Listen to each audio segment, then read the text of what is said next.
Welcome to the show. I'm Nicole Furlich.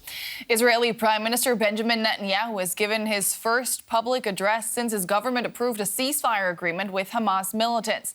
Netanyahu stressed that the agreement is only temporary and that Israel's military is ready to resume fighting if it deems necessary.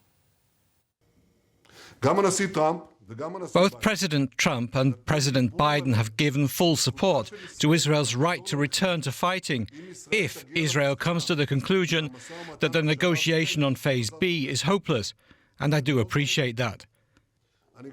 I also appreciate President Trump's decision to remove all the remaining restrictions on the delivery of essential weapons, essential munitions to the State of Israel. If we have to go back to fighting, we do this with new ways. And we do this with very big strength. Now, the ceasefire is supposed to begin at 8:30 a.m. local time on Sunday, and the first phase is supposed to last 6 weeks. But Netanyahu also warned the deal would not go ahead unless Hamas provided the names of the first Israeli hostages it will be releasing. As people in the region anxiously await the start of the truce, Israel has carried out more strikes on Gaza. With just hours until the ceasefire takes effect, Israel's attacks continue unabated. Children were among those killed in more than 50 strikes across Gaza on Friday and Saturday. Many hope Sunday's ceasefire will bring desperately needed relief. Of course, I will be happy. I'm counting the minutes until I can go and see my loved ones, my friends, my neighbours. I want to visit the families of those who were killed and console them. The pause in fighting will also allow aid to finally flow into Gaza. Up to 600 trucks a day are set to arrive through Egypt, and ambulances are on standby for urgent medical evacuations. Sunday also marks the first exchange of Palestinian prisoners and Israeli hostages. Around 1,900 prisoners will be released over the next 6 weeks, along with 33 hostages. This deal comes too late for my son Guy, whose life will not be saved, but he can be brought back home to burial here. Our work is not done. We will not rest until every hostage is home. Opinion polls show the majority of Israelis support the long-awaited deal. And maybe this is the beginning of end of suffering for both sides, hopefully. That's what I hope. Sorry that it happened far too late, but that's what it is. Hopefully to finish the war thing eventually. The ceasefire is only the second pause in more than 15 months of fighting. But there's optimism on both sides that it could bring a permanent end to the war. Let's bring in Hazem Balousha. He's a freelance journalist from Gaza who was able to evacuate a couple of months ago. Welcome, Hazem. It's good to see you. Israeli Prime Minister Benjamin Netanyahu calls the ceasefire temporary. We heard it there. What message does this send to the other parties involved in this agreement?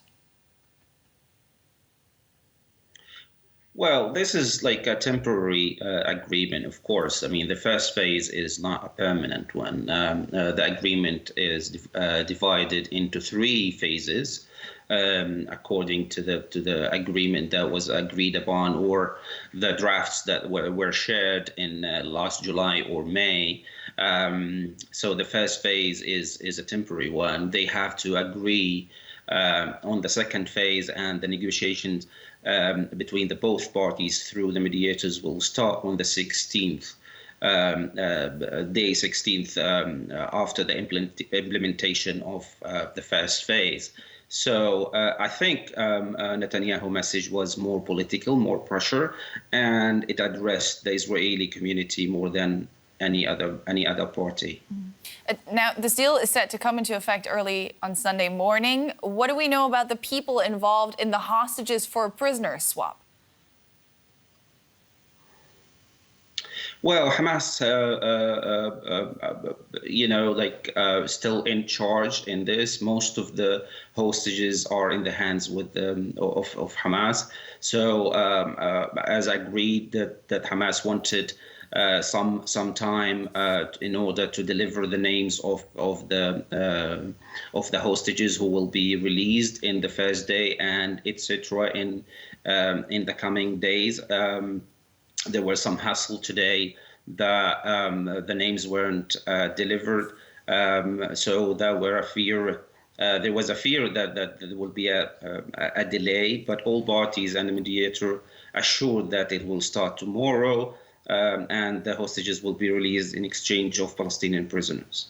What is the holdup, though? Why isn't Hamas giving the names of the hostages they're getting ready to free tomorrow? Well, I'm not sure why Hamas is not doing this, but I mean, what I learned from different sources that Hamas, at least the one in who's abroad, they need some time. I mean, the war has been there for almost a year and a half. The connection between the abroad leadership and those who are the combatants and the commanders in the ground is not in the best status. So they needed some time in order to prepare for that. Some of the cells that they hold the hostages, they are not in constant communication with the political leadership or the general leadership. So there is like a kind of a logistical problem, according to the different sources from Hamas. And now that you mention logistics, trucks carrying aid are waiting at the Rafah crossing, ready to drive into Gaza on Sunday. What can you tell us about the humanitarian situation there and what is needed most urgently at this point in time? Well, Gaza has been in suffer for a long time. There was shortage in everything, in every aspect of life. You know, a war, a devastating war,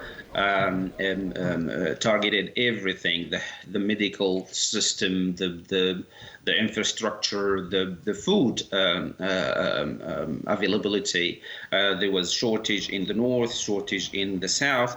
UNRWA wasn't able to deliver the aid to the people. So according to the protocol was signed between the two parties that there will be 600 trucks coming daily from the day one. So the preparation for that will start, and the flow of the trucks will start tomorrow morning from Rafah and from other crossings, not only Rafah. According to the agreement, will be 3 crossings available from the day one areas, Rafah and Kerem Shalom, I think. So the flow of goods will come from different places. Yeah. Plus the need in everything: food, medicine, and all the equipment. Another part of the deal is the return of displaced Gazans to the north. What are the details on that? The details are not very or fully clear. I mean, there are two types of return. Some people will return tomorrow. Those who are from Gaza City, they can go back to the far north in Jabalia camp, Beit Lahia, and part of Beit Hanun, away from the border areas, according to the Israeli army, who published a map today and advised the people not to get close to the border area, at least about 1 kilometer as a buffer zone.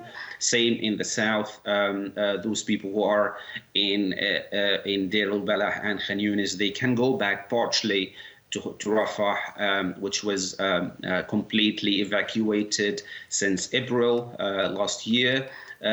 Some parts of the eastern part of Gaza Strip, Bureij, Maghazi, and Khan Yunis as well. So those people will go back. But for those who are from the north, which is the biggest bulk, we are talking about over 1 million Palestinians who are displaced in the south want to go back. They will, according to the agreement, they will start to go back on the day 7. Hazem, thank you so much. That was freelance journalist Hazem Balousha.